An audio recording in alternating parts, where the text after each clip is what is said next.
அனைவருக்கும் வணக்கம் மக்களே, வணக்கம். சற்று முன் கிடைத்திருக்கக்கூடிய ஒரு மிக மிக முக்கியமான செய்தி ஒன்று பார்த்தீங்கன்னா வெளியாகியுள்ளது. சற்று முன் உதயநிதி ஸ்டாலின் கைது, சனாதன வழக்கில் பரபரப்பு தீர்ப்பு, நீதிமன்றத்தில் ஏற்பட்ட பெரும் கலவரம், இது மாதிரி செய்திகள் வெளியேறும் நிலையில் தமிழகத்தில் பெரும் பரபரப்பை ஏற்படுத்தியிருக்கு.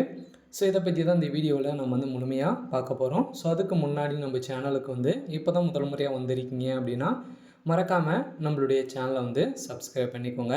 ஸோ வாங்க வீடியோக்குள்ளே போகலாம். ஸோ பார்த்தீங்கன்னா உதயநிதி ஸ்டாலின் அவர்கள் சனாதன வழக்கில் அதிரடியாக சிக்கியிருந்த நிலையில் தமிழகத்தில் பெரும் பரபரப்பு இந்தியா முழுவதுமே ஒரு பேசப்பட்டு இருந்த நிலையில் மீண்டும் அதிரடியாக பார்த்திங்கன்னா உதயநிதி ஸ்டாலின் அவர்கள் இந்தியா முழுக்க இருக்கக்கூடிய அனைத்து மாநிலங்களிலும் பார்த்திங்கன்னா மக்கள் அனைவருமே திரண்டு இவர் கைது செய்யணும், சனாதனத்தை தரைக்குறைவாக பேசியிருக்க நிலையில் தான் உதயநிதி ஸ்டாலின், ராசா அவர்கள் அனைவருமே ஒரு திமுக சேர்ந்த 3-4 அமைச்சர்கள் பேசியிருந்த நிலையில் தமிழகத்தில் பெரும் அதிர்ச்சியை அளிச்சிருந்த நிலையில் மீண்டும் பார்த்திங்கன்னா அனைத்து மாநிலங்களிலும் உதயநிதி ஸ்டாலின் மீது வழக்கு பதிவு செஞ்சுருந்தாங்க இல்லையா.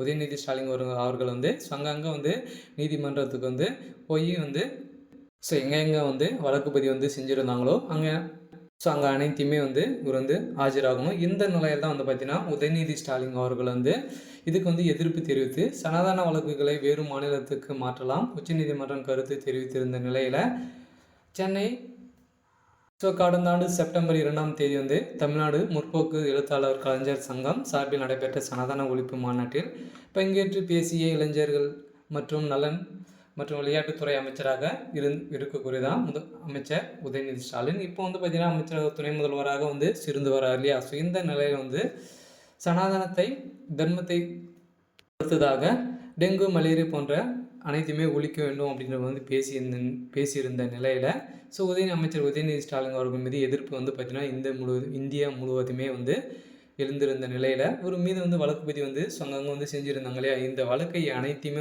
பார்த்திங்கன்னா உதயநிதி ஸ்டாலின் உயர்நீதிமன்றத்துக்கு மாற்றணும், எங்கேயுமே என்னிட போக முடியாது அப்படின்ற மாதிரி வழக்கு தொடர்ந்து இருந்த நிலையில் தான் ஸோ அதிரடியாக பார்த்திங்கன்னா அப்போது உதயநிதி ஸ்டாலின் தரப்பில் ஆஜரான மூத்த வழக்கறிஞர்கள் பி. வில்சன், அபிஷேக் மனு தாக்கல் செஞ்சிருந்த நிலையில் இது சென்னையில் நடைபெற்ற ஒரு கருத்தரங்கில் பேசிய சனாதனம் தொடர்பான இந்த பேச்சுக்கான பல்வேறு மாநிலங்களில் வழக்கு பதிவு செஞ்சிருந்த நிலையில் இது ஏற்புடையதல்ல, எனவே பாதுகாப்பு காரணத்துக்காக இந்த வழக்குகளை ஒன்றாக தமிழகத்தில் சென்னை உயர்நீதிமன்றத்தில் விசாரிக்க வேண்டும் என உத்தரவிட வேண்டும் என உதயநிதி ஸ்டாலின் அவர்கள் தரப்பில் பார்த்தீங்கன்னா அதிரடியாக மூத்த வழக்கறிஞரான அபிஷேக் அவர்கள் மனு தாக்கல் செஞ்சிருக்க நிலையில் தான் இவருடைய உதயநிதி ஸ்டாலின் அவர்கள் பார்த்தீங்கன்னா அதிரடியாக இவருடைய மனு அனைத்துமே எதுவும் மாற்ற முடியாது அப்படின்ற மாதிரி நீதிமன்றம் அதிரடியாக